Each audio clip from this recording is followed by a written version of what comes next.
Her family did not vanish in the storm. They used it. 24-year-old Clara Wren came out of the spruce with a canvas bundle over one shoulder, a bad right ankle dragging behind her, and enough fir boughs to patch the torn wagon cover. The clearing was empty. No mule, no canvas, no cooking fire, no father calling her name. Only 2 deep wagon ruts cutting east through the snow, clean and deliberate, as if the people who made them had left before guilt could slow their hands. The storm was still 3 hours away. That was the part Clara would remember later. Not the cold, not the silence, not even the tracks. The part that stayed under her skin was the timing. They had not been frightened into leaving her. They had left while there was still enough daylight to make a choice. The Bitterroot Pass held its breath around her. The year was 1874, late November, and the road through the mountains was already more snow than road. The wagon had been crawling west for 9 days with a mule that hated climbing, a father who hated deciding, a stepmother who counted every biscuit, and 2 half-brothers who had learned to look at Clara's limp the way men looked at extra freight. That morning, Viola Wren had pointed toward the timber and said, "The canvas is tearing again. Cut boughs, not scraps, good ones." Clara had looked at the sky then. She had seen the low iron color that came before mountain weather turned cruel. "We should keep moving," she said. Viola did not look at her face. She looked at Clara's ankle. "You move slow whether we stop or not." Her father said nothing. That was what her father did best now, nothing. So Clara had taken the hatchet, gone into the trees, and done the work slowly. Because slow was the only way she could do most things since the sawmill accident 2 years before. A snapped pulley chain had dropped a load of green timber across her right foot and ankle.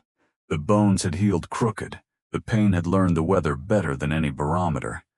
By the time she turned back, the wind had shifted. The trees were speaking in that sharp, urgent way that means snow is not coming. It is hunting. She limped out of the timber and found absence. At first, her mind tried to save her. Maybe the mule bolted. Maybe the boys made a mistake. Maybe her father drove ahead to find shelter and would come back. But the ground told the truth before any person did. The fire had been kicked out cleanly. The water barrel was gone. The spare blanket was gone. Her sewing roll was gone.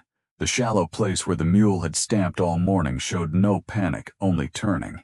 A 3-point turn. Careful, controlled, efficient. And then the wagon tracks ran east, deeper than they should have been, because all their supplies were still aboard. Everything except Clara. She stood there holding the bundle of spruce boughs and felt a strange calm open inside her. It was not courage. Courage moves. This was something colder. The body understanding a truth the heart is not ready to carry. 3 weeks earlier, half asleep under a torn quilt in the wagon bed, Clara had heard Viola speak into the night. "She will kill us in the pass, Elias. That ankle will cost the boys their lives." Her father's answer had been low. "She is my child." "Then be her father," Viola said. "Be cruel once, so the rest of us can live." Clara had turned her face into the quilt and told herself she had heard wrong. Now she looked at the tracks. She had heard perfectly. The first snowflakes came soft and large, the pretty kind that fools people who do not know mountains. Clara dropped the spruce boughs. Then she picked them up again, because she had very little left. And even useless things feel important when they are yours. She did not chase the wagon. That was the first thing that saved her. The second thing was that she cried for less than a minute. Not because she was strong. Because crying took warmth, water, and breath, and she needed all 3. She moved toward a basalt overhang she had seen from the trees. It was not shelter. Shelter was a door, a roof, a stove, a voice that did not count you as a burden. This was only stone leaned over snow, but it blocked the wind on one side. And one side was better than none. By dark, Clara had built a fire no bigger than a man's hat. She fed it with twig ends, bark curls, and the driest of the fir boughs. The hatchet lay across her lap. Her ankle had swollen inside her boot until the leather felt alive with pressure. Her fingers shook so badly she had to hold the flint in both hands. Inventory was easier than grief, so she counted. 1 wool coat, 1 hatchet, 1 knife, 1 tin cup, a strip of salt pork wrapped in cloth, half a heel of bread gone hard enough to fight back, a sewing needle tucked in her cuff, because her mother had taught her that a woman who traveled without a needle was asking the world to tear her open and leave her that way. No blanket, no map, no mule, no family. No mistake. That mattered. A mistake can be forgiven by the person who made it. A choice has to be survived by the person it was made against. Clara melted snow in the tin cup and drank it too hot because she could not wait. She ate 2 bites of bread and saved the pork. She banked the small fire low and watched the dark gather between the trees. Somewhere east her father was still traveling. She wondered if he had looked back. She hoped he had. Then she hated herself for hoping. By morning, the tracks were nearly gone. Wind had combed powder across them, softening the ruts until they looked like memory instead of evidence. Clara followed them anyway. East was the direction out of the pass. East was the direction of the wagon. East was the only answer she had. The snow reached her ankles before noon and her calves by afternoon. Every step was a negotiation. Her good leg carried the promise. Her bad ankle collected the debt. The bitterroots gave her no landmarks except more trees, more white, and the black lines of rock rising through the snow like bones. By the second evening she was no longer following tracks. She was following the idea of tracks. That was more dangerous. Ideas do not care where your body is. She fell just before dusk, not dramatically, not in a way any storyteller would make grand. Her boot caught under a buried root, her ankle turned, and she went down with a sound that was more animal than human. The hatchet slid away. The tin cup rolled into snow. For several minutes she could not make her body understand the need to rise. She lay there tasting iron, pine, and cold. There is a point in cold when pain stops being a warning and becomes weather. Clara reached that point with her cheek pressed against snow. She thought very clearly, I am going to die because my father found silence easier than love. The thought should have broken her. Instead it made her angry. Not hot anger. Hot anger was for rooms and arguments and people close enough to hear you. This was colder. This was the kind of anger that crawls under your ribs and props them open so your lungs can keep working. She dragged herself to a fallen cedar and crawled beneath the low branches. The needles held a small pocket of dark, and the dark held a little less wind. She found the hatchet by sweeping with her hands until her fingers struck iron. Then she stopped feeling her fingers. That was bad. She knew it was bad in the clean, detached way the mind knows things when the body is losing. She took the needle from her cuff and pushed it through the edge of her sleeve, just to prove her hands could still obey her. They barely could. That was when the dog found her. At first she thought it was a wolf. A gray shape moved between the tree trunks, low and silent, with yellow eyes reflecting what little light remained. Clara tightened her grip on the hatchet. Her fingers did not close properly. The animal came closer, too large for a coyote, too controlled for a stray, too interested for comfort. Then a voice said, "Bracken, back!" The dog stopped. A man stepped from the falling snow. He was tall in the way pine trees are tall. Less like height and more like weather made into a shape. His coat was buffalo hide patched with darker fur at the shoulders. A rifle crossed his back. His beard was dark with frost at the edges. One side of his face carried a white scar from cheekbone to jaw, old and badly healed. He looked at Clara the way a person looks at a track in snow, reading before speaking. "You breathing?" Clara tried to answer. Nothing came out. The man crouched. He did not crowd her. He only set 2 fingers near her throat, found the pulse, and nodded once as if the mountain had reported something he could work with. "You alone?" "Yes," she managed. "Can you stand?" Clara laughed. It was not humor. It was what was left when the question was too far from the truth. The man looked at her ankle, then at the sky, then at the dog. "Cabin is 1.25 miles. 1.25 miles might as well have been California." He unslung the rifle and handed it to no one. He simply set it in the snow beside the cedar, then bent and lifted Clara as if she were a sack of grain he had decided not to waste. The pain went white, not bright white. It erased the trees and the cold in his face. She heard herself make a sound and hated it. "This will get worse before it helps," he said. It was the first kind thing he did. Not the lifting, the honesty. "What is your name?" she breathed. "Silas Gray." "Are you going to rob me, Silas Gray?" He glanced down at her. "You got something worth carrying besides trouble?" She would have smiled if her mouth had belonged to her. "No, then no." He walked. The dog moved ahead of them, disappearing and reappearing in the snow like a ghost that had chosen a side. Clara tried to stay awake because fear told her she should know where she was being taken. But the rhythm of Silas's steps, the heat coming through his coat, and the exhaustion that had been waiting behind her anger all folded over her. Her last thought before the dark took her was not about her father. It was about the wagon tracks. Tracks fade. Something in her, stubborn and small, answered, then leave roots. Warmth returned before memory. Clara woke to firelight moving across a low ceiling of rough logs. The smell came next: smoke, boiled coffee, wet wool, animal hide, dried cedar, and dog. Not unpleasant exactly, honest, a room that had never pretended to be anything other than necessary. She lay on a narrow rope bed under 3 furs. Her boots had been removed. Her coat hung near the hearth, stiff with drying snow. Her right ankle was wrapped in strips of linen that were cleaner than anything in the cabin looked capable of producing. The dog sat beside the bed, watching her. "You blink first," Clara whispered. The dog's tail thumped once. "His name is Bracken," Silas said. He stood at the table, cutting dried meat into a pot with a knife that looked like it had solved more problems than it had caused. Without the buffalo coat, he was still a large man, broad through the shoulders and lean through the rest, built by work rather than comfort. His right hand was missing the tip of the ring finger. His left knee bent less easily than the other. Clara noticed because she had spent 2 years watching how bodies hide old damage. "Where am I? My cabin, where is that?" "In the mountains." She waited. He did not improve the answer. "That is not a location."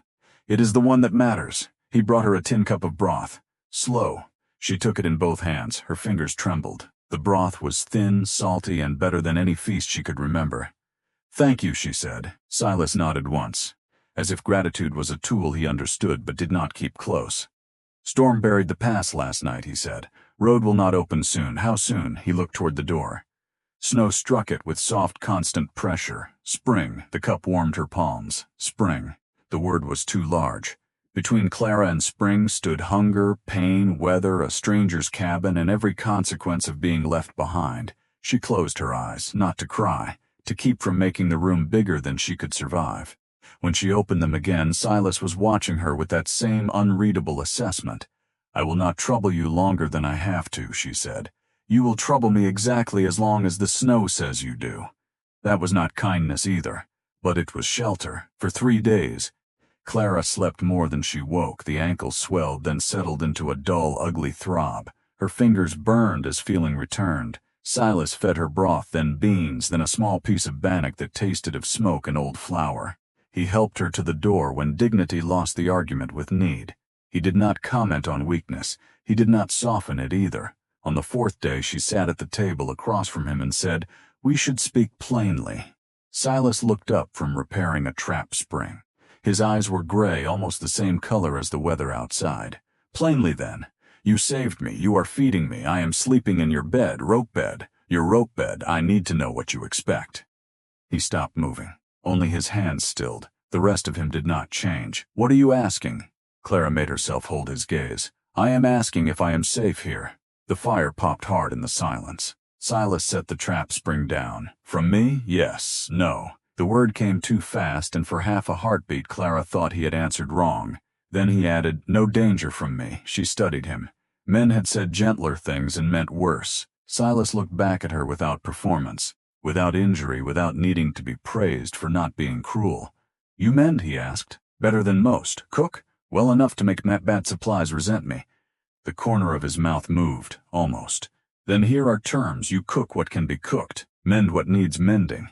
Keep the stove alive when I am out. I run traps, cut wood, bring meat when the mountain permits it. When the pass opens, you choose your road."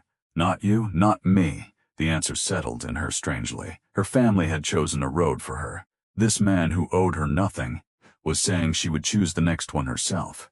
Clara looked down at her hands. The knuckles were cracked, the nails torn. One finger still held a dark line of dried blood from where she had tested the needle in the snow. "My family left me," she said. She had not planned to say it. Silas waited. "They sent me into the trees. They turned the wagon while I was gone. My father was there." Her voice did not shake until the last sentence, and she hated that the last sentence knew where to hurt. Silas did not say he was sorry. Maybe he understood that sorry was too small a bucket for that kind of flood. He only pushed the pot of beans closer. "Eat while it is hot." It should have felt inadequate. Instead, Clara found that food, warmth, and one person not looking away could hold more than expected. She ate, and for that evening survival was not a word. It was beans, smoke, pain, and a chair that had been offered without pity. The cabin had been built by a man who never expected anyone else to turn around inside it. Clara learned that in the second week. Everything hung at Silas's reach. The coffee tin sat on a high shelf. The flour crock was wedged behind a stack of traps. The water bucket lived in a corner that required a sideways step and a twist, which her ankle objected to every time. Silas did not explain the cabin, he inhabited it. At dawn, he left with Bracken and a coil of trap chain, moving into the blue dark as if the trees had called him by name. By afternoon, he returned with whatever the lines had given him. Rabbit, mink, fox, sometimes nothing. Then he scraped hides, mended gear, sharpened edges, banked coals, checked the roof, and moved through silence as if silence were a second coat. Clara watched, not because she was suspicious, though she was. Because competence has patterns. If you watch them long enough, you can begin to belong to them. The first morning she could stand without gripping the wall, she made breakfast. There was flour, souring milk, salt, and a crock of fat, not enough for elegance, enough for biscuits if a person was stubborn and knew how to make dough behave. When Silas came in from splitting kindling, the smell stopped him at the door. He looked at the pan, then at Clara. "Those mine? They are ours unless you intend to fight me." He sat. He ate 4. At the 5th he said, "There is chokecherry preserve behind the beans." Clara looked at him. "You hid preserve behind beans? Nobody looks behind beans. Nobody was here to look." That helped. She laughed before she could stop herself. It sounded rusty, as if it had been stored too long in damp air. Silas did not laugh, but the corner of his mouth betrayed him again. Small things became the first language between them. He moved the coffee tin to a lower shelf and said nothing. She repaired the torn seam under his coat sleeve and said nothing. He placed a split cedar staff beside the bed after she nearly fell crossing to the stove. She cut the handle smooth and wrapped it with scrap cloth so it would not blister her palm. He never called attention to the changes, neither did she. Acknowledgement might have made them too tender to survive. She found his ledger in a tin box under the shelf and discovered that Silas Gray kept numbers the way some men keep grudges, privately and without much order. Pelts were marked by slashes, dates by moon phases, debts by initials. She recognized a system designed for one mind and one mind only. She asked permission before touching it. He looked at the ledger in her lap. "You read accounts? My mother kept books for a mercantile before she married my father. Your mother taught you a lot. She expected the world to take what it could. She wanted me able to take inventory afterward." Silas said nothing. The next day he left a stub of pencil on the table. That was permission. By the 3rd week, Clara could tell weather by the way the cabin breathed. North wind slipped through the roof seam and made the stove draw too hard. East wind pressed smoke back down the flue. Soft snow made the room quiet. Hard cold made the logs tick after dark. Winter did not arrive once, it kept arriving. Layer after layer, storm after storm, until the cabin became less a house than a small argument against the mountain. And Clara became part of that argument. She stretched flour with cornmeal, boiled bones twice, rendered fat from scraps Silas would have thrown to Bracken, mended mittens, boot liners, shirts, bedding, and finally the thick canvas cover for the woodstack, stitching by firelight until her eyes ached. One night, while she worked on the canvas, Silas sat across from her making a new trigger for a deadfall trap. "Who stitched your old repairs?" she asked. "I did. That explains them." His hands paused. Clara did not look up. If that was an insult, it was also accurate. It was both. Silas made the almost smile. "My stitches held, barely." Holding is not the same as healing. The words landed harder than she meant them to. She felt it in the room. Silas went still again, not offended, but touched somewhere close to an old wound. Clara tied off the thread. "I was talking about canvas," she said. "Were you?" No accusation, just a question. Clara looked at him across the firelight. The scar on his cheek shone pale. The missing fingertip rested against the trap spring. Here was a man assembled out of repairs nobody had been allowed to inspect. "Mostly," she said. That was the first honest thing she gave him after the story of being left. He nodded once, and the room returned to work. The dark crisis came on a Thursday, though Clara only knew that because she had begun marking days in the margin of Silas's ledger. The storm had been building since morning, not a blizzard at first, just bad weather tightening its fist. Silas went out before dawn to pull 2 traps near the ravine. He expected to be back before noon. At noon, Clara kept the soup warm.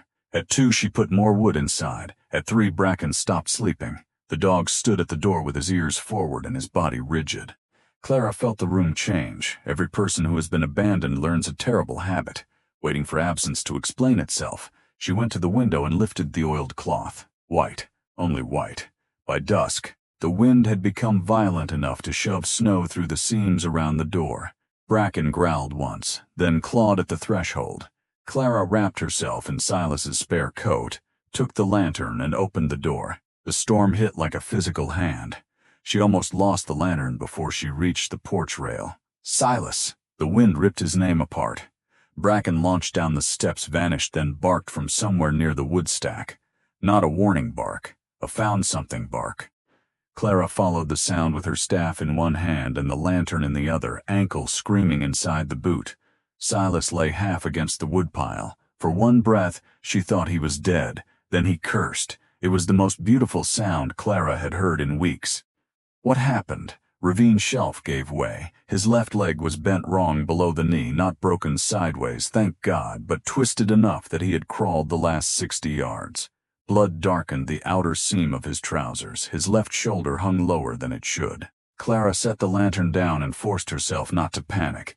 Panic wanted the whole room. She gave it a corner and nothing more. Can you stand? No. Can you help me get you up? Some. Then some will have to do. Getting him inside took 20 minutes and cost both of them almost everything. He was twice her weight and half conscious with cold. She got under his right arm, braced her bad ankle against the step, and hauled in inches. Bracken pushed against Silas from behind as if a dog could argue with gravity. By the time they crossed the threshold, Clara's vision had narrowed to sparks. But they were inside. She kicked the door shut. "Bed," she said. "Chair, bed. Clara, bed, Silas." He looked at her then, really looked, and whatever he heard in her voice made him stop being difficult long enough to survive. She cut away the trouser leg with his own knife. The wound was ugly. A long torn gash down the outside of his calf where shale or broken ice had opened him. Not pumping blood, that was the first mercy, but deep, dirty, already stiffened by cold. His shoulder was not broken, but it had come out and gone back wrong, or nearly wrong.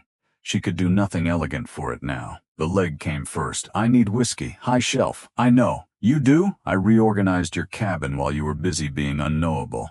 That almost smile flickered, weak and painful. Clara boiled water, found linen, threaded a heavy needle, poured whiskey over the wound, and felt Silas go rigid beneath her hands. "Talk," he said through his teeth. "What? Talk. Anything." So she talked. About biscuits, about the ledger, about how his system for marking beaver pelts looked less like accounting and more like a crow had walked through ink. About how Bracken was stealing dried apple slices from the lower shelf and only pretending innocence because no jury would convict that face. Silas breathed. The chair creaked under his grip. Clara cleaned the wound until the cloth came away mostly red instead of brown. Then she stitched. 12 stitches would have been enough if the cut were clean. It was not clean. She made 16. Her mother had taught her that cloth has a grain, and a good seam respects the direction of strain. Flesh was not cloth, but it pulled, it held. It had its own argument. Clara listened to it. 1 stitch, tie, breathe. 1 stitch, pull, hold. Silas did not make another sound. That worried her more than if he had shouted. When the last knot was tied, Clara wrapped the leg firmly and sat back on her heels. Her hands were shaking now. She had not allowed them to shake before. "It will scar," she said. "Everything does." There it was again, a door in the wall. This time Clara did not push it open. She only covered him with furs, put water beside the bed, and sat in the chair with the hatchet across her knees as if she could threaten fever with iron. "You should sleep," Silas said. "So should you. You are stubborn. I was left in a mountain pass and did not die." At this point, stubborn is evidence-based. His eyes were closed, but the almost smile came back. Then the fever took him. For 2 days the cabin narrowed to heat, cloth, water, and waiting. Clara learned that a man can spend 11 years alone and still speak names in fever as if the past is sitting at the foot of the bed. "Daniel," Silas said once. Then later, "Don't cross there," and once so quietly she nearly missed it, "I came back." She did not answer those sentences. They were not addressed to her. She only changed the cloth on his forehead and checked the wound for the red lines that would mean death had found a road under the skin. No red lines came, but food became the next problem. Silas had been the hunter. Silas had been the trapper. Silas had been the one who could walk 5 miles in snow and return with meat or the knowledge of why meat was not there. Now Silas could stand only long enough to be angry about standing. Clara inventoried the stores again. Flour, maybe 11 days if stretched. Cornmeal, 7, perhaps 9. Beans, enough to pretend longer than truth allowed. Dried meat, 4 days. Coffee, emotionally important, mathematically useless. Fat, low, salt good. Dried apples, Bracken had compromised the count. The snare line near the creek had to be checked. Silas objected. Of course he objected. You do not know the runs. Then tell me, you cannot walk that ground alone. I walked 2 days alone after my own family turned me into freight they no longer wanted. Do not confuse my limp with inability. That silenced him, not because it was cruel, because it was exact. He pointed her to the creek draw, then described 3 markers: a split cedar stump, a rock with a black face, and a fallen pine that looked like a hand with 2 fingers. Clara repeated them back. He corrected one. She repeated it again. At dawn she went out with Bracken. The cold was clean after the storm, a blue-white cold that made every sound sharp. Her ankle hated the slope. Her hands hated the snare wire. Her fear hated the space between the cabin and the trees. But fear was not command. She found the first snare empty, the second twisted, the third gone completely, drag marks leading toward the creek. Bracken's fur rose. Clara followed the marks 10 yards and saw what had taken it. Not a wolf, a mountain lion. It stood on the fallen pine, thin from winter, yellow-eyed and silent, with the dead rabbit still caught in the wire at its feet. Clara froze. So did the lion. The world became measurement. Distance to cabin, too far. Knife, too small. Hatchet, in her belt. Bracken, brave enough to die, which made him dangerous in a different way. The lion's tail moved once. Clara remembered Viola's voice. Liability. She remembered her father not answering. She remembered the wagon ruts disappearing under new snow. Then she did the only thing that made sense. She became louder than fear. She lifted both arms, coat spread wide, and screamed from the bottom of her lungs. Not a word. A refusal. Bracken exploded into barking beside her. The lion dropped the rabbit, flattened its ears, and backed into the timber with the offended grace of something that had expected prey and found weather. Clara waited until she could no longer see it. Then she picked up the rabbit with fingers that barely worked, reset the wire with hands that shook hard enough to miss twice, and walked back to the cabin. Silas was sitting up when she came in, too pale, too alert. She set the rabbit on the table. You went to the 3rd snare. Yes, you saw something. Yes, what? A cat big enough to make me religious. His face changed. How close? Too close. Bracken thought himself a cavalry regiment. The dog wagged once, proud without apology. Silas looked from the rabbit to Clara. You came back with the meat. I came back with the meat. That should have been the whole sentence. It was not. Something passed between them then that had nothing to do with romance, softness, or the easy lies lonely people tell themselves. It was recognition, the kind one survivor gives another when proof is lying on the table, still bloody. From that day, Silas stopped telling Clara what she could not do. He still gave instructions. He was not cured of being Silas Gray, but the instructions changed shape, not stay back. Instead, snow crust breaks near the creek after noon. Not you cannot reset that. Instead, twist the wire twice, not once. Not I'll do it. Instead, we do it before the light goes. Words are not the only way a person changes their mind.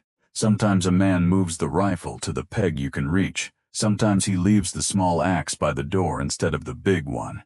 Sometimes he trusts you with the map he drew for himself and never meant another soul to read. The fever broke. The wound held. The food lasted, not comfortably. Comfort had no place in that winter, but the arithmetic stopped looking like execution.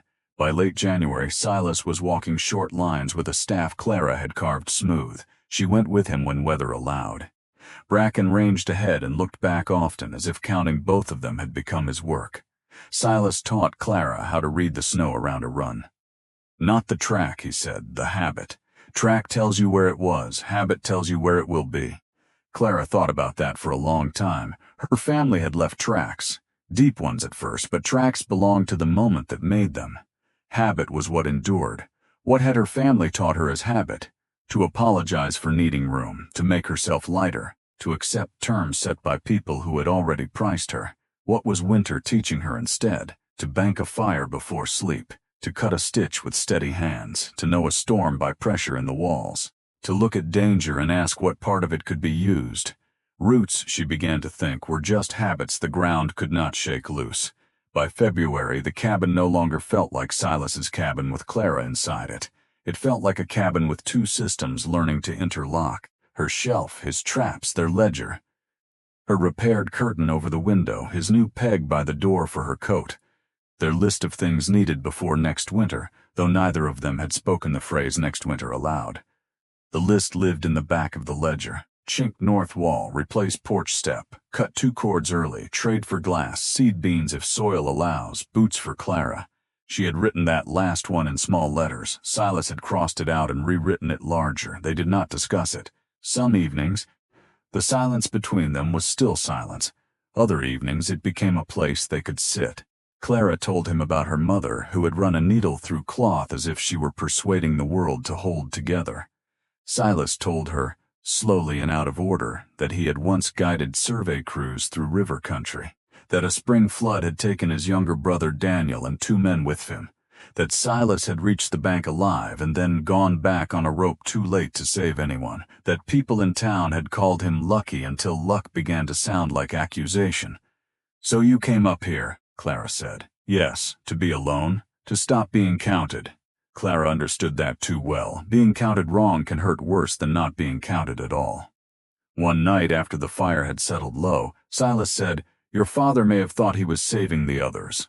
Clara had been mending a glove. The needle stopped halfway through leather. "I know." The answer surprised him. She could see that. "I know what story he probably told himself," she said. "That one life weighed less than 4. That my ankle made the decision practical. That grief would be cleaner than risk." She pushed the needle through. "Knowing the story does not make it true." Silas nodded.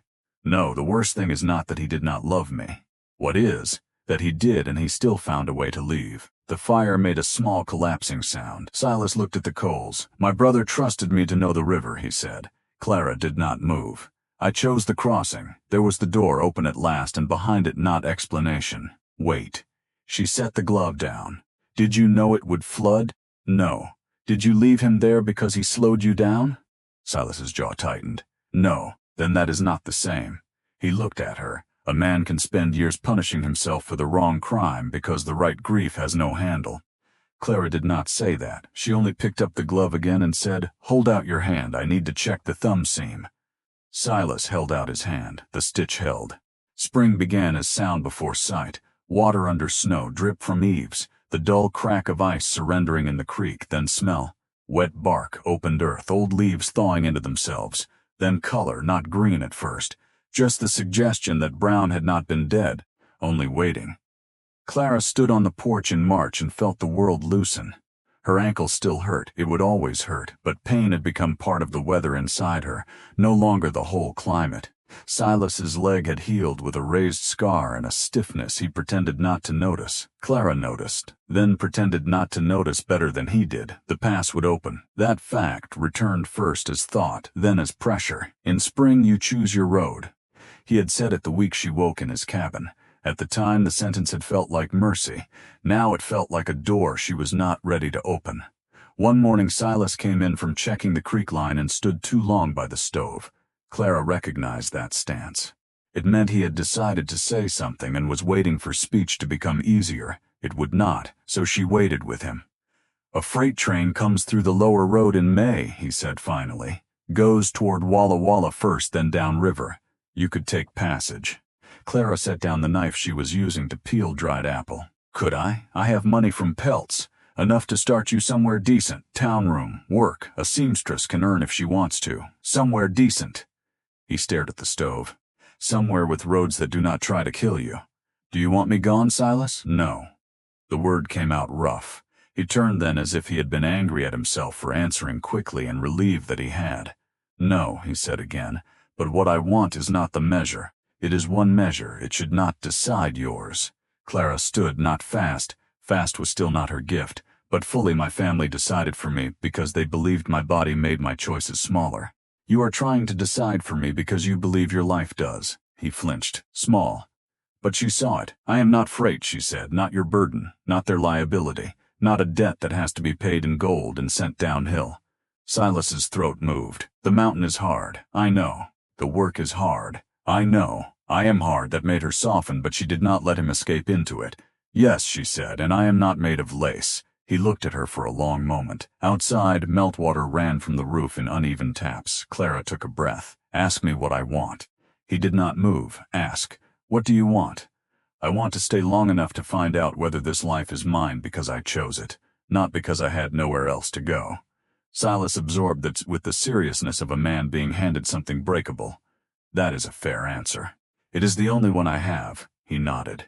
Then after a while he said, North wall needs chinking before fall. I have that written down. Porch step 2, second from the top, I know. Could add a room off the east side, small one, better light there. Clara looked at him. He was not looking at her now. He was looking at the wall as if the wall had demanded this confession. Better light for sewing, he added. There it was, not a declaration. Silas Gray would probably rather reset every trap in a blizzard than make a declaration. But in his language, an east room was nearly reckless. Clara sat down again. We will need glass at the trading post and nails, yes, and bean seed. He looked at her then. For the ground, for a garden. Ground is stubborn, so am I. The almost smile became, for the first time, something close enough to a real one that Clara had to look away. 6 weeks later, the freight wagons came through the lower road. Clara heard them before she saw them. Harness, wheels, men's voices carrying thin in the valley air. She stood on the ridge above the cabin, one hand resting on Bracken's broad head, and watched canvas tops move through the thawed road far below. A year ago, a line of wagons had meant belonging. Then it had meant betrayal. Now it meant movement available, not movement required. Silas came up beside her, carrying a coil of rope over one shoulder. They will be at the post by noon, he said. We can trade tomorrow. You need boots. She looked down at the old pair, patched with rawhide, stubborn as saints and nearly as worn. I thought perhaps they had one more winter in them. They do not. You asked the boots? They told me everything. At the trading post the next day, Clara discovered that noise had become strange to her. Men laughed too loudly.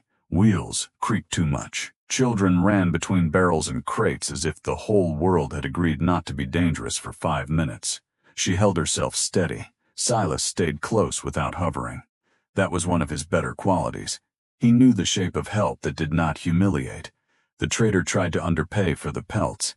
Clara let him finish the offer, then opened Silas's ledger and read 3 winter rates from previous seasons, 2 freight shortages, and the current demand for fox trim in Helena. The trader blinked. Silas said nothing. Bracken sat on Clara's boot and looked unimpressed with commerce. They got the better price. With it, Clara bought flour, beans, coffee, nails, 2 panes of glass, seed packets wrapped in paper, and boots made of leather thick enough to argue with the mountain. As the trader tied the parcels, a woman from the freight line watched Clara with open curiosity. You live up there? The woman asked. Clara followed her glance toward the high timber. Yes, all winter? Yes. The woman looked at her staff, her limp, her wind-burned face, then at Silas loading supplies onto the mule. Hard place for a woman. Clara almost laughed. Not because it was wrong, because it was incomplete. It is a hard place for anyone who thinks the mountain cares what they are. The woman frowned, unsure whether she had been corrected. Clara took the seed packets. But it is honest, she said. On the way back, they passed a section of road where old wagon ruts had survived in the thawed mud beneath a cut bank. Not theirs, not her family's, just ruts, but Clara stopped anyway. Silas reined in the mule. You all right? She looked at the marks. 4 months ago, tracks had been proof of abandonment. Now tracks were only evidence that something had passed and gone. No more powerful than that. Yes, she said, and meant it. When they reached the cabin, the late light had turned the high snowfields red. Not pink, not gold. Red, the way Silas had promised March could do when the clouds were right. Clara stood in the clearing with new boots in one hand and seed packets in the other. The cabin looked rougher in spring. Winter had hidden its flaws under snow and necessity. Now the rotten porch steps showed plainly. The north wall wanted repair. The roof needed work. The east side was marked with stakes where Silas had measured the new room. It was not beautiful, But beauty was not the first requirement of a life. Holding was, and this place had held. Not perfectly, not gently, not without cost, but it had held long enough for Clara to become someone who could hold back. She thought of her father then.